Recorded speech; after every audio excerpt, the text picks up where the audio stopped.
Manish sir, good afternoon. Hello, good afternoon. Sorry, I just was busy in my meeting, so I had to extend. Sometimes these things happen in the companies. Okay, sir. So yeah, sorry for the late. So actually, we were discussing some SRS, and that is the topic as well for today.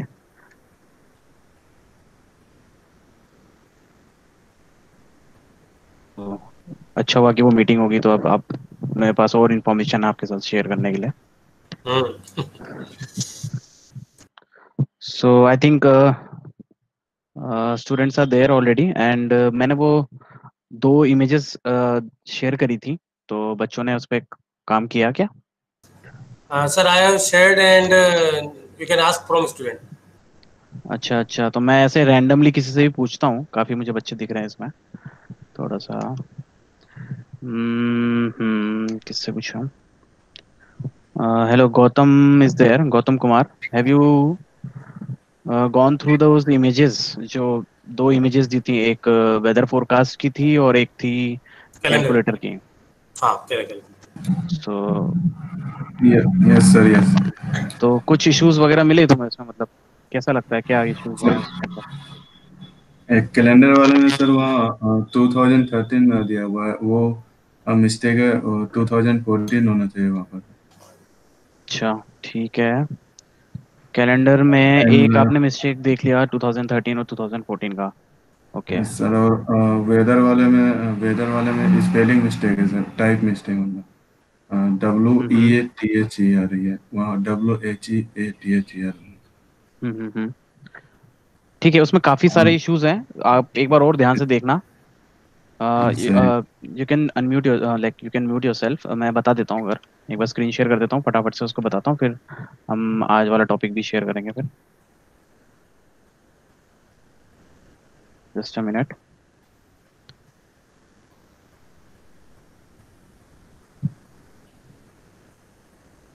So here is it.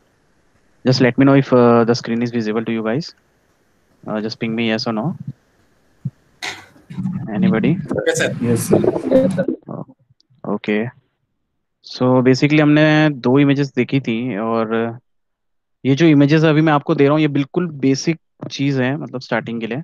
अब अगर आपको इसमें issues मिल रहे हैं, आपको समझ में आ रहा है कि हाँ ये कुछ गलत है, या इस तरह की भी गलतियां करते हैं डेवलपर्स, तो इससे काफ़ी चीज़ें क्लियर होती हैं कि एक्चुअली टेस्टिंग क्यों इम्पोर्टेंट है. मतलब वो देखने में बिल्कुल आपको इशू नहीं लगेगा, बट वो इशू है. तो कैलेंडर वाला शायद हमने कल मैंने आपके लिए दिया था कैलेंडर वाला, या कैलकुलेटर वाला दिया था? कौन सा दिया था आपको? सर आई यही थिंक दिया था सर, कैलेंडर वाले दिया था ये वाला। ठीक है. अभी जो इसमें इश्यूज आप देखोगे, तो एक इशू मेरे को किसी ने बताया कि ईयर गलत आ रहा है. जैसे कि यहाँ पे आप देखोगे, अभी ये दिसंबर का कैलेंडर ओपन है, तो दिसंबर 2013 है. तो ऑब्वियस सी बात है कि जब दिसंबर 2013 है, तो जो नेक्स्ट जनवरी आएगा वो 2013 नहीं होकर के 2014 का होगा. तो एक इशू आप ये देख सकते हो. और उसके बाद अगर आप ध्यान से और ऊपर देखोगे स्क्रीन पे ही, सर ऊपर ईयर की मिस्टेक से मंथ आना चाहिए। हाँ, एक ईयर उसने यहाँ पे ईयर लिखा है, और यहाँ पे दिसंबर लिख दिया, फिर ईयर लिखा है यहाँ पे, उसने ईयर लिख दिया. तो यहाँ पे उसको या तो मंथ लिखना सर चाहिए. कंट्री उसके बाद में सर हाँ, कंट्री कंट्री सर उसने गलत दी कंट्री हुई है. ड्रॉप डाउन लिस्ट में यूके है और इधर हेडिंग में इंडिया है। हाँ, ये कंट्री गलत है. और इसके बाद और नीचे अगर आप देखोगे ध्यान से, तो यहाँ पे अगर आप देखोगे तो हॉलीडेज ये, सर। हाँ, हॉलीडे में आप देखोगे तो उन्होंने रेड मार्क किया हुआ है 24 और 25 को, और नीचे उन्होंने दिया हुआ है 25 और 26 को. तो ऊपर अलग है और नीचे अलग है. तो यहाँ पे भी नीचे भी या तो 24 25 होना चाहिए था. तो ये एक छोटी सी मिस्टेक है इसके अंदर, जो आप देख सकते हो. सिमिलरली एक फेसेस ऑफ द मून है. जो फेसेस ऑफ मून है वो डेट के अकॉर्डिंग नहीं है. जैसे आप फर्स्ट तो 3 को है, फिर नेक्स्ट जो वो 9 को है, फिर 17 को है, फिर 25 को है. तो there is no symmetry in it. तो इस तरह की छोटी छोटी चीजें रहती हैं जो आप कैच कर सकते हो. और ये जो इश्यूज अभी आप देख रहे हो, ये इश्यूज क्या हैं? ये नॉर्मली यूआई इशू हैं. ये अभी फंक्शनल इशू नहीं है इसमें कोई भी. ये सारे के सारे यूआई इशू हैं. सर और सर आपने इस कैलेंडर में जो 2 को हॉलीडे दिखा रखा है वो 30 नवंबर को आता है सर वैसे। हाँ वो कैलेंडर तो ऐसा डमी कैलेंडर है वो, मतलब वो ओरिजिनल कैलेंडर मत कंपेयर करना उससे। तो वो एज अ डमी कैलेंडर ही है। तो इसमें जो इश्यूज बेसिकली जितने आपने निकाले वही मेन इश्यूज थे। तो अराउंड 5 इश्यूज या 4 इश्यूज थे, तो आपने निकाल लिए हैं। तो इसका मतलब अब आपको चीज़ें जल्दी क्लियर हो रही हैं, आपको समझ में आ रहा है कि जितना फोकस करके आप स्क्रीन पे देखोगे उतना ही आपको आइडिया लगेगा कि व्हाट इज सॉफ्टवेयर टेस्टिंग, क्यों इम्पोर्टेंट क्यों है इतनी। जब सारी चीज़ें नॉर्मल दिख रही हैं तो वो उसकी इतनी ज़रूरत क्यों पड़ती है। सिमिलरली हमारे पास जो वेदर फोरकास्ट का था उसमें भी कुछ बेसिक सी इश्यूज हैं। अब जो पहला वाला वेदर फोरकास्ट का टैब है और एक सेकंड टैब है, तो पहले वाले टैब में फर्दर अहेड लिखा हुआ है और सेकंड वाले में फर्स्ट 5 डे लिखा हुआ है। तो जब फर्दर अहेड लिख दिया है उसने ऑलरेडी, तो वो फर्स्ट 5 डेज पहले आएंगे और फर्दर अहेड बाद में आता है। और उसमें माइनर माइनर मिस्टेक्स रहेंगी जो आप देखोगे तो उसमें ऑब्जर्व हो सकती हैं आपको इजीली। जैसे Monday Tuesday Wednesday Thursday Friday, then the Saturday part is not available. उसके बाद में इस जो पहला वाला पार्ट है उसके अंदर हमारे पास में कोई डेट नहीं है। यहाँ पे आप देखोगे तो हमारे पास में 7th 8th 9th ये सब लिखा हुआ है। ऑल्सो कहीं कहीं पे डिग्री सेल्सियस है और कहीं पे डिग्री फ़ारेनहाइट है। तो ये एक माइनर मिस्टेक है इस कैलेंडर के अंदर। फिर हम नीचे आके देखेंगे तो यहाँ पे भी काफ़ी सारी इश्यूज मिलेंगे आपको। जो इनकी टाइमिंग्स रहेंगी वो किस तरीके से इन्होंने बताई हुई है, क्या उनकी टाइमिंग्स रहेंगी। यहाँ पे उन्होंने जो ऑप्शन दिया हुआ है वो लाइकली हाई का नहीं दे करके नीचे तो ऑप्शन लाइकली हाई का दिया हुआ है और क्लाउड में सिर्फ एक ही बूंदा है। दैट मीन्स कि लाइकली हाई जब भी आप देखोगे मोबाइल पे मॉडरेट रेन या लाइकली हाई रेन आता है, तो हाई रेन के जो ऑप्शंस रहते हैं उसमें ज़्यादा वो रेन ड्रॉपलेट्स दिखाते हैं। तो ये बेसिक एक्सरसाइज इसीलिए थी ताकि थोड़ा सा आपका माइंड इस पे और कंसंट्रेट करेगा और थोड़ा सा इंटरेस्ट आपका इसमें रहेगा। मैं और आपको ऐसी एक्सरसाइज दे दूंगा तो उससे आपको काफ़ी फायदा मिलेगा। अब जो हमारा टॉपिक रहेगा आज के लिए वो ये रहेगा कि हमने अभी इतना समझ लिया कि लेवल क्या होते हैं टेस्टिंग के, टेस्टिंग स्टार्ट कहाँ से होती है और कहाँ तक जाती है, यूनिट टेस्टिंग करनी होती है, ये करना लेवल के बाद integration. Now we will be focusing कि जब हमें एक कंपनी के अंदर, आप सपोज करो एज अ फ्रेशर आप एक कंपनी के अंदर चले गए हो, तो अब आप डायरेक्टली कोई भी एप्लीकेशन आपको टेस्ट करने के लिए नहीं मिलती है। क्योंकि पहले आपको एप्लीकेशन को समझना होता है कि वो एप्लीकेशन में क्या चीज़ें हैं ऐसी जो मुझे पता होनी चाहिए। सिर्फ आप एप्लीकेशन को यूज़ करके अगर आप सोचो कि मैं एप्लीकेशन चला लेता हूँ और मुझे समझ में आ जाएगा, तो आपको काफ़ी टाइम लग जाएगा। तो उन सारी चीज़ों को अवॉइड करने के लिए हर कंपनी एक स्टैंडर्ड फॉलो करती है, एक प्रोसेस फॉलो करती है। कुछ कंपनीज डॉक्यूमेंटेशन बना के रखती है कि जैसे ही कोई नया यूज़र या कोई नया फ्रेशर ज्वाइनिंग होकर के कंपनी के अंदर आता है, तो क्या क्या चीज़ें ऐसी रहेंगी जो पहले वो गो थ्रू करेगा। जिनको डॉक्यूमेंट को गो थ्रू करने से आपको आइडिया लग जाता है, एक बेसिक आइडिया लग जाता है कि this is what the main content of this application is intended to. ठीक है, अभी मैं आपको कह दूं कि एक बैंक की एप्लीकेशन टेस्ट करनी है, तो आप सबको पता है कि बैंक की एप्लीकेशन में बेसिकली क्या क्या चीज़ें होती हैं। आपका प्रोफाइल बनता है एक जगह पे, आपकी एक जगह पे ट्रांजेक्शन आते हैं, अकाउंट समरी आती है। बट जो उसकी बैकएंड की रिक्वायरमेंट्स रहेंगी तो वो समझने के लिए आपको डॉक्यूमेंटेशन चाहिए। वो आप सिर्फ वेबसाइट को यूज करके नहीं पता कर सकते। आपको नहीं मालूम चलेगा कि कितने टाइम बाद सेशन खत्म होता है उस वेबसाइट का और वो आपको लॉग आउट कर देता है। तो ये जो बेसिक स्टैंडर्ड होते हैं ये हर कंपनी अपने अकॉर्डिंग बनाती है और इन स्टैंडर्ड्स को वो लिखती है एक डॉक्यूमेंट के अंदर, और उसी डॉक्यूमेंट को हम यूज करते हुए हम जो टेस्टिंग की एक्टिविटी रहती है उनको प्लान करते हैं। तो बेसिकली आज का जो टॉपिक है वो टेस्टिंग डॉक्यूमेंटेशन के लिए ही है और इस टॉपिक से ही रिलेटेड टॉपिक्स आपके आगे के भी आएंगे। तो आज का जो कंटेंट है वो है एक तो एफआरएस और एसआरएस को लेकर के, कि एफआरएस और एसआरएस जो डॉक्यूमेंटेशन है ये चीज क्या होती है, ये एफआरएस क्या है या एसआरएस क्या है। और जो 2 या 3 तरह के मेन डॉक्यूमेंट होते हैं, जैसे एफआरएस होता है and then there is a BRS, then there is a test plan documentation. So सबसे पहले एफआरएस और एसआरएस में हमारे पास क्या है कि सपोज कंटिन्यू करते हुए कि in order to create a software it must have a documentation where all the important information is listed down. एक ऐसा डॉक्यूमेंट जिसके अंदर सारी इंफॉर्मेशन रहे उसे हम एसआरएस बोलते हैं या एफआरएस बोलते हैं। इसके बेसिक 3 टाइप होते हैं। जैसे सॉफ्टवेयर रिक्वायरमेंट स्पेसिफिकेशन, यानी जिसमें सॉफ्टवेयर की सारी रिक्वायरमेंट रहती है। और उसके बाद में फंक्शनल रिक्वायरमेंट स्पेसिफिकेशन, जहाँ पे हम एक एक फंक्शनैलिटी को डिफाइन कर देते हैं मोर डिटेल्स में। और एक होती है बिजनेस रिक्वायरमेंट स्पेसिफिकेशन, जहाँ पे हम बिजनेस लॉजिक बताते हैं। बिजनेस लॉजिक एक ऐसा होता है जिसमें टेक्निकलिटी काफी कम होती है। उसके बाद में the document is prepared as per the company type. हर कंपनी का अपना खुद का अलग स्टैंडर्ड होता है, एक अलग फॉर्मेट होता है डॉक्यूमेंट को बनाने का। एक बेसिक फॉर्मेट जो रहेगा वो मैं आपको एक डॉक्यूमेंट आज प्रोवाइड करूंगा, तो you can go through with that. This document assist tester to create testing activity. अब जब वो डॉक्यूमेंट में पढ़ता हूँ तो उस डॉक्यूमेंट में मेरे पास इंफॉर्मेशन रहती है कि ये जो सॉफ्टवेयर है ये किस एज ग्रुप के लिए है, या ये सॉफ्टवेयर है वो कौन से डिवाइसेस पे चलेगा, या ये सॉफ्टवेयर ऐसा है जो हम कहाँ कहाँ यूज़ कर सकते हैं। सो इन सब चीज़ों के लिए हमें ये डॉक्यूमेंट की ज़रूरत पड़ती है। अब बेसिकली जो हमारे पास डॉक्यूमेंट रहते हैं वो हैं ये तीन, जो हैं एसआरएस और बीआरएस और एफआरएस। तो इनके बीच में कंफ्यूज ना हो तो इसके लिए माइनर डिफरेंसेस हैं कि आखिर इनके अंदर बेसिक बेसिक डिफरेंस क्या होता है। सबसे पहले अगर हम एसआरएस की बात करें, जो सॉफ्टवेयर रिक्वायरमेंट स्पेसिफिकेशन है, तो वो जो रहता है वो कौन बनाता है उसको? As a part of development work involve in creating the product, जो डेवलपमेंट टीम है वो, it also relate to resources given by the parent company. यानी कि मेरी खुद की कोई अगर कंपनी है तो जो मेरे डेवलपर्स रहेंगे वो, और साथ ही साथ में जो मेरी पेरेंट कंपनी है यानी मैंने किसी और कंपनी से अगर वर्क लिया है, तो वो लोग मिलकर के ये डॉक्यूमेंट को प्रिपेयर करते हैं। The document is basically prepared by the system analyst.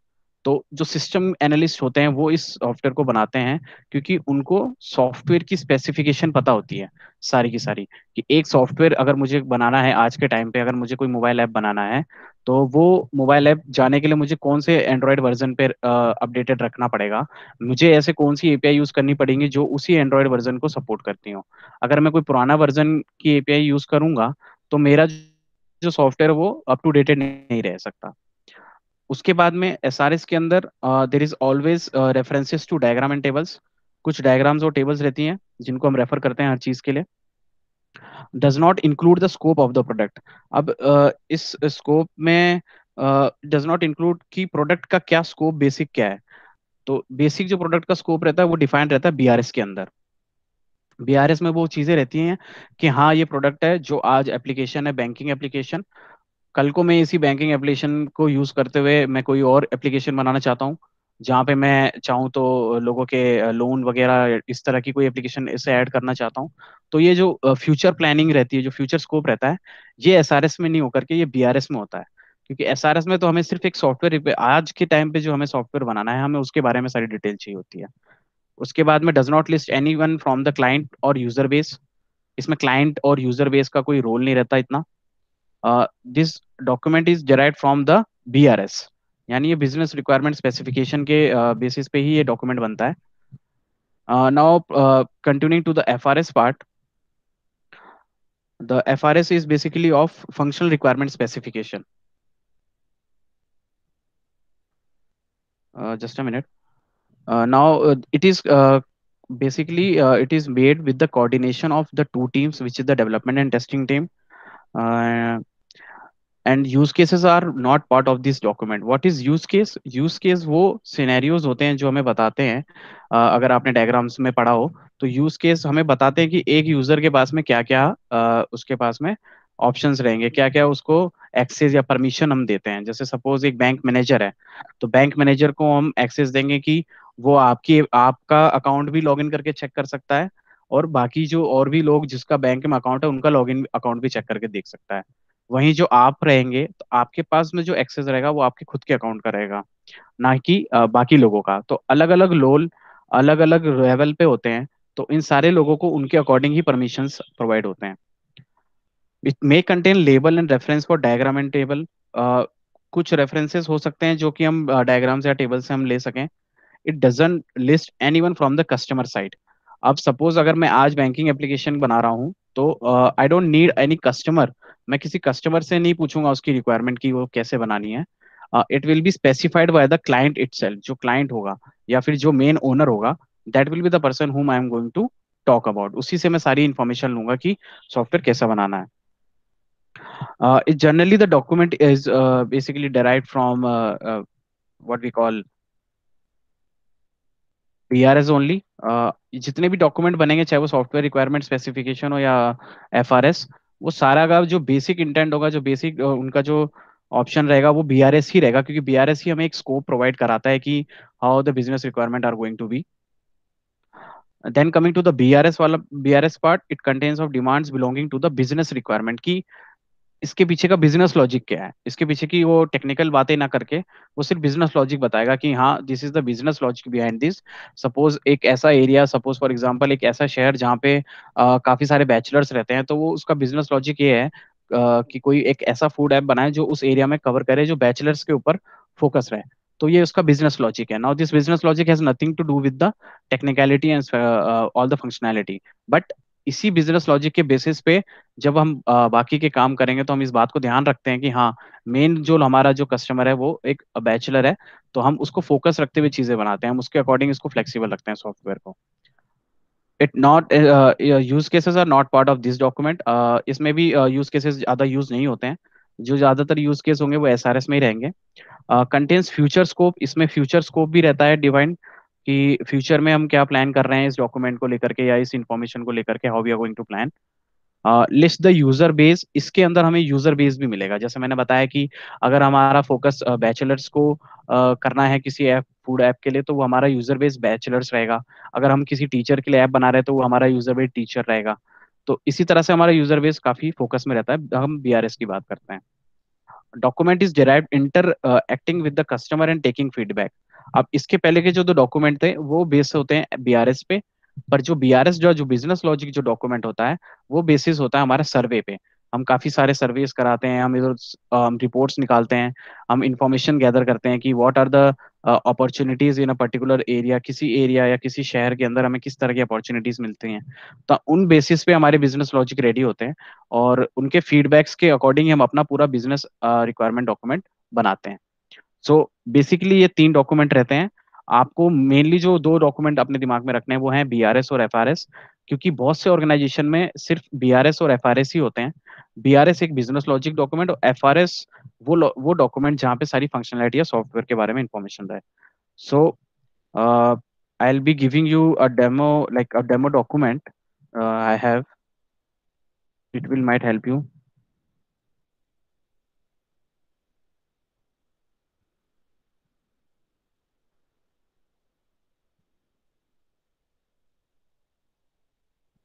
So this is a demo FRS which I have.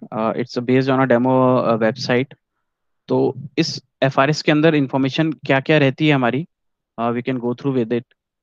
So the application name is Orange HRM. HRM is the HR management system, and this is also available on the softwaretestinghelp.com. You can easily go there and get this SRS, and I will also share this SRS with you. So basic content हमारा जो SRS का रहता है उसमें purpose of the document, कि हम ये document का मेन पर्पस क्या है, प्रोजेक्ट का ओवरव्यू क्या है, कौन सी हमारी ऑडियंस है जिसे हम फोकस करेंगे, क्या क्या हमारे हार्डवेयर और होस्टिंग की डिटेल्स रहनी चाहिए, क्या इन्फॉर्मेशन हमें गैदर करनी है आर्किटेक्चर को बनाने के लिए। उसके बाद एप्लीकेशन के बारे में हम बात करेंगे कि कौन से पेज या कौन से सेक्शन में हमें क्या फील्ड रखनी है, कौन सी फील्ड हमें रिक्वायर रखनी है, कौन सी फील्ड हमें ऐसी रखनी है जो जिसमें हम पासवर्ड डलवाएं या हिडन रहे। इस तरह की सारी इंफॉर्मेशन हम इस डॉक्यूमेंट के अंदर ही ऐड करते हैं। अब जैसे आप देखोगे कि purpose of the document is this is not a project plan, it is guide for system architecture and development, not for phasing timeline for deliverables. So basic this document is divided into 3 section: project का overview, information architecture और site की design, की website की designing कैसे रहेगी। Project overview में audience के बारे में उन्होंने बताया कि बेसिकली उनकी ऑडियंस क्या है। जो एक HRM सिस्टम बनेगा तो एक ऑर्गेनाइजेशन के अंदर जितने भी लोग काम करते हैं उनको इंक्लूड कराया जाएगा इस ऑडियंस के अंदर। Then comes the hardware and hosting. तो अभी ये जैसे डेमो साइट है तो उन्होंने डेटाबेस का नेम और ये सब चीजें ब्लैंक रखी हुई हैं। हम कौन सी लैंग्वेज को यूज करते हुए वेबसाइट बना रहे हैं, सपोज हम PHP यूज कर रहे हैं, जावा या पाइथन यूज कर रहे हैं, तो वो ये इन्फॉर्मेशन यहाँ पे आएगी। फिर हमारा डेटाबेस ओरेकल डेटाबेस है या हम MySQL यूज कर रहे हैं या MS SQL यूज कर रहे हैं, तो हम उसकी इन्फॉर्मेशन भी यहाँ प्रोवाइड कराते हैं। इस इंफॉर्मेशन के बेसिस पे ही बाकी जो डेवलपर या आर्किटेक्चर या डेटाबेस मैनेजमेंट वाले लोग हैं वो पूरा स्ट्रक्चर रेडी करते हैं। नाउ इंफॉर्मेशन आर्किटेक्चर में उन्होंने हमें क्या एग्जांपल दिया है इस इमेज से समझते हैं। उसने एक लॉगिन का पेज दिया हुआ है, this is the basic page from where the user will be able to enter the application. उसमें उसने एडमिन के लिए सिर्फ एक एडमिन का यूजर नेम और पासवर्ड की फील्ड प्रोवाइड कराई है, एक लॉगिन बटन प्रोवाइड किया है। नाउ उस लॉगिन करने के बाद जब यूजर अंदर जाता है, माई इन्फो मॉड्यूल के अंदर जाता है, माई इन्फो मॉड्यूल एक ऐसा मॉड्यूल होता है जहाँ पे यूजर की डिटेल्स वगैरह रहती हैं। जैसे हमारी फेसबुक पे हमारी खुद की प्रोफाइल पेज रहती है, सपोज वैसा ही एक पेज इसके अंदर भी है जिसको हमने माई इन्फो मॉड्यूल नाम दिया हुआ है। Now what are the details that are going to be there. एक प्रोफाइल इमेज ऑप्शन रहेगा पर्सनल डिटेल्स के अंदर, उसका फुल नेम रहेगा। अगर आप ध्यान से देखोगे तो ये मैंडेटरी का साइन इस पे आता है, जो कि रेड कलर का आस्टरिस्क का साइन है। दैट मीन्स कि this field is mandatory, you can not left this field as a blank. उसके बाद में यहाँ लास्ट नेम भी हमारा मैंडेटरी है। एम्प्लॉय आईडी जो है वो ऑलरेडी मार्क्ड आ रही है यहाँ पे, क्योंकि एम्प्लॉय ऑलरेडी पार्ट है इस ऑर्गेनाइजेशन का। Then we have radio buttons, this are called the radio buttons which need to be selected. We have the drop down option. अब इस ड्रॉप डाउन के अंदर अमेरिकन आ रहा है, जब इसके अंदर बाकी सारी डिटेल्स आ रही है कि नहीं वो हमें चेक करना रहेगा। Then we have date of birth section here. we have a save button and there are like various button on this particular screen. So अब अगर मैंने आपको ये डॉक्यूमेंट दे दिया और मैंने ये स्क्रीन प्रोवाइड करा दी और मैं कल से आपको बोलूँ कि you have to test this particular thing, तो now it will be easier for you to understand कि या जब मैं स्क्रीन पे आता हूँ तो मेरे को ये चेक करना है कि फुल नेम में मैं ब्लैंक नहीं कर पाऊँ मैं किसी भी तरीके से, और आगे प्रोसीड नहीं कर पाऊँ अगर मैं ब्लैंक करता हूँ तो मैं जो भी इन्फॉर्मेशन है यहाँ पे उसको करेक्ट फॉर्मेट में फिल करूँ। अगर डेट ऑफ बर्थ है तो उसको इसी फॉर्मेट में फिल करूँ, गलत फॉर्मेट अगर मैं फिल करता हूँ तो मैं सेव नहीं करना चाहिए या मैं आगे नहीं बढ़ सकता। तो मुझे इसी अकॉर्डिंग इसके टेस्ट केसेस डिजाइन करने पड़ेंगे या टेस्ट सिनेरियोस ऐड करने पड़ेंगे। नाउ सिमिलरली जो उसका फोटोग्राफ वाला सेक्शन है, जैसे उसने फोटोग्राफ सेक्शन में क्या बताया हुआ है कि accepts only JPG, PNG, GIF up to 1 MB and recommended dimensions are this. तो यहाँ पे जो इमेज भी अपलोड होगी उस इमेज के अकॉर्डिंग इमेज की सारी डिटेल्स इन्होंने प्रोवाइड कराई है कि these are the details which will be visible. जो भी इमेज आती है वो जीपीजी या पीएनजी फॉर्मेट में रहना चाहिए या जीआईएफ फॉर्मेट में रहना चाहिए, और उसका size up to only 1 MB होना चाहिए। अगर वो 1 MB से ऊपर है तो this should be providing an error. Moving on, there are some other details as well. Now, suppose there is a contact detail page. So how this contact detail will be working, what will be the scenarios, what are the field। हमारे पास drop down आएगा, zip postal code का format कैसा होना चाहिए। अगर application India में है तो वहाँ पे पोस्टल कोड आता है, और अगर एप्लीकेशन यूएस बेस्ड है तो वहाँ पे जिप कोड लिखा हुआ रहना चाहिए। तो ये सारी चीजें जो रहेंगी वो आप सिर्फ एक डॉक्यूमेंट से ही आपको पूरा आइडिया लग जाएगा कि या these are the things which I need to focus मोर।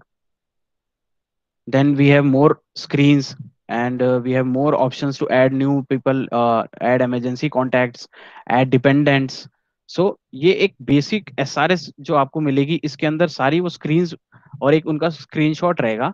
अब जरूरी नहीं है कि जब आप आपकी एप्लीकेशन बने तो वो स्क्रीन ऐसे ही दिखे, पर एक बेसिक उसका आइडिया आपको लग जाएगा कि हाँ एक ऐड बटन होगा, एक डिलीट बटन हो सकता है ऐड बटन का कलर ग्रीन ना होकर के ब्लू हो, डिलीट का बटन कुछ और हो सकता है ये डॉक्यूमेंट पे जो सेक्शन आ रहा है इसकी डिजाइनिंग थोड़ी और अच्छी हो, बट जो बेसिक आइडिया है कि हाँ बटन्स कौन से अवेलेबल रहेंगे, फील्ड कौन सी अवेलेबल रहेगी, वो सारी फील्ड्स वो सारी इंफॉर्मेशन आपको अपने इस एसआरएस से मिल जाती है। जैसे फॉर एग्जांपल जैसे जॉब टाइटल है, जॉब स्पेसिफिकेशन है, यानी ये फील्ड्स तो वहाँ पे रहनी ही रहनी है, चाहे भले ही उसका डिजाइन वाली हम चेंज कर दें, पर ये फील्ड्स वहाँ पे रहेंगी। तो आपको आइडिया रहेगा कि जब आप टेस्ट केस या टेस्ट सिनेरियोस बनाओगे कि ये फील्ड वहाँ पे रहनी कंपलसरी है।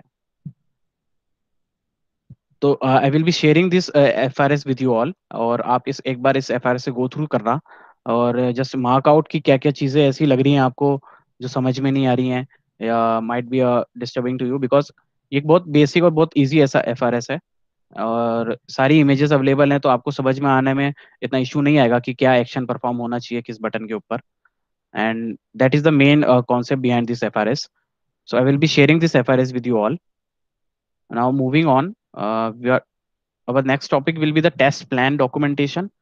जैसे ही हमने FRS और SRS पूरी एक बार go through कर ली है, so we will be having this test plan definition and test plan documentation on it. Now what is this test plan documentation? ये एक ऐसा डॉक्यूमेंट है जहाँ पे हम अपनी पूरी टेस्टिंग की एक्टिविटी प्लान करने वाले हैं। कितने हमें टेस्टर चाहिए, हमारे पास कौन सी एक्टिविटीज कौन से टाइम पे हमें टेस्टिंग करनी है, हमें कौन से सॉफ्टवेयर हमें यूज करना है, कौन से ब्राउजर पे टेस्ट करना है, हमें किस मॉड्यूल में कितना टाइम देना है, कहाँ पे हमें टेस्टिंग को स्टॉप करना है, कहाँ पे हमें कंटिन्यू करना है। तो ये सारी जो डेफिनेशन है वो टेस्ट प्लान के अकॉर्डिंग बनाते हैं। मेन जो इसके कंटेंट होते हैं टेस्ट प्लान के क्या क्या, पहला ऑब्जेक्टिव रहेगा कि हाँ ये जो टेस्ट प्लान है what is the main objective of it. Then what are the features to be tested, क्या क्या हमें टेस्ट करना है हम उसकी लिस्ट बनाते हैं। What are the features not to be tested, क्योंकि अभी जो हम टेस्ट प्लान बना रहे हैं हो सकता है वो पहली रिलीज के लिए हो तो कुछ फीचर उसमें वर्क ना करें। तो हमें उसमें ये भी डिसाइड करना होगा कि ये वो फीचर्स हैं जो अभी वर्क नहीं करेंगे, तो हमें उन फीचर्स को भी इसमें लिस्ट आउट करना है ताकि कोई उस पर अपना टाइम वेस्ट ना करे। टेस्टिंग की क्या अप्रोच रहेगी, हम किस तरह से टेस्टिंग को स्टार्ट करने वाले हैं, whether we are going to do a group testing, a pair of testing, हम कैसे उस टेस्टिंग अप्रोच को स्टार्ट करने वाले हैं। हमारे पास मैनुअल टेस्टर रहे हैं या फिर हमें ऑटोमेशन करना है या उसमें डेटाबेस भी हमें टेस्ट करना है, तो ये सारी चीजें हम अप्रोच में डिसाइड करते हैं। टेस्ट के डिलीवरेबल्स, देन एंट्री क्राइटेरिया आपका क्या रहेगा कि एंट्री क्राइटेरिया मतलब कि बेसिक क्राइटेरिया वो जो एप्लीकेशन के अंदर होना चाहिए चलते वक्त। जब मैं पहली बार एप्लीकेशन टेस्ट कर रहा हूँ तो इतनी तो एप्लीकेशन चलनी चाहिए। For example log in sign up should be working, तो वो आपका एंट्री क्राइटेरिया हो। अगर वो एंट्री क्राइटेरिया मैच नहीं होता तो वो आपका जो टेस्टिंग है वो आप वहीं स्टॉप करके आप बता दोगे आगे कि we can not test this software anymore. Then comes the exit criteria, कब हमें एग्जिट करना है। जैसे सपोज करो आपने टेस्टिंग कर ली, 100 इशू आपने डाले और 100 में से 97 इश्यूज डन हो चुके हैं। 3 इशू ऐसे हैं जो बहुत ही माइनर इशू हैं, जो यूआई के इशू हैं, और वो इशू हम बाद में भी फिक्स कर सकते हैं। सो हम ऐसा एक क्राइटेरिया डिसाइड करते हैं कि हाँ अगर इतने परसेंटेज ऑफ इशू डन रहेंगे या इतने percentage of issue low mark रहेंगे तो हम इसको प्रोसीड करेंगे। Then comes the test environment, कौन से इन्वायरमेंट में हम टेस्ट करने वाले हैं, क्या स्पीड रखनी है इंटरनेट की, क्या ब्राउजर हमें यूज करना है, क्या टैब्स हमें यूज करनी है। टेस्ट के डिलीवरेबल्स, डिलीवरेबल यानी कि टेस्टिंग खत्म होने के बाद हम क्या प्रोवाइड करेंगे एज अ डॉक्यूमेंट। तो वो इशू लिस्ट हो सकता है, आपकी रिपोर्टिंग हो सकती है टेस्ट की कि हमने इतने इशू डाले, हमारे पास ये चीजें सारी इंफॉर्मेशन आई। तो वो सारे आपके टेस्टिंग के डिलीवरेबल। टेस्टिंग डिलीवरेबल मतलब जो टेस्टिंग करने के बाद आप डॉक्यूमेंट दूसरी टीम को शेयर करते हो या मेल करते हो कि ये हमने इतने सारे इशू निकाले हैं, तो वो हमारे टेस्ट डिलीवरेबल्स हो जाते हैं। हमारे एक माइलस्टोन फिक्स करने होंगे कि हाँ इतना माइलस्टोन हमें कवर करना है एक पर्टिकुलर साइकिल ऑफ टेस्टिंग में। जब तक वो माइलस्टोन पूरा फिक्स नहीं होगा हम आगे नहीं बढ़ सकते। हमें एक अपने शेड्यूल बनाने पड़ेंगे कि what will be the timing of testing, how many teams will be working, कब कौन से जो टेस्टर है वो फोकस रहेगा। Then we have to work for the risk and mitigation as well. Just a second.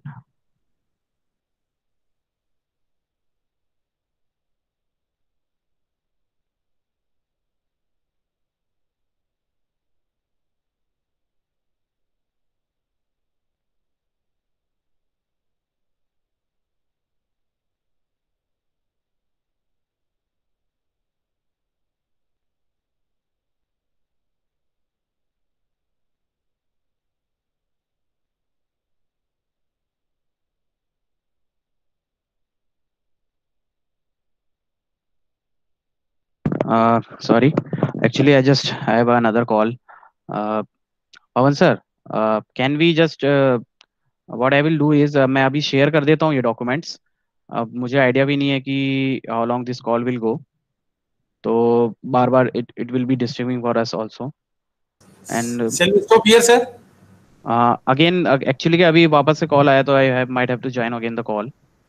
जो बेसिकली जो मेरा आज का जो टॉपिक है ना वो टॉपिक ऑलमोस्ट तो डन है, बट मेरे पास जो 2 डॉक्यूमेंट है मुझे एक्सप्लेन करने हैं, तो मैं वो डॉक्यूमेंट अभी शेयर कर देता हूँ आज। And tomorrow will be Saturday and I will be on leave, तो मैं कल थोड़ा ज़्यादा एक्सटेंड कर लूंगा एंड आई विल बी ठीक, completing those topics.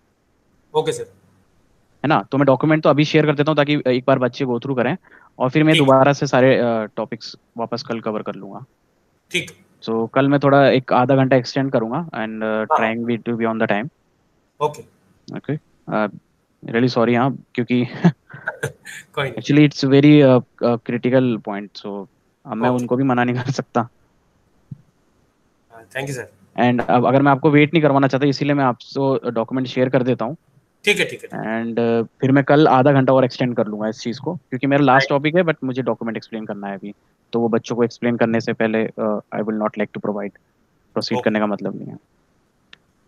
Okay okay, thank you sir, thank you student, sorry for the delay and also this inconvenience. We'll definitely try to complete the topics tomorrow. So just be on the time. I'll also try to be on the time, and we'll be continuing on this both the topics. और मैं document share कर दूंगा तो just please go through with the documents, तो कुछ idea आपको लगे और फिर मैं वापस से आपसे इसी पे बात करूंगा और फिर मैं पीपीटी भी शेयर कर दूंगा आपको। Right, sir. Okay okay. Thank you, sir, and thank you all. Thank you, sir, for precious time.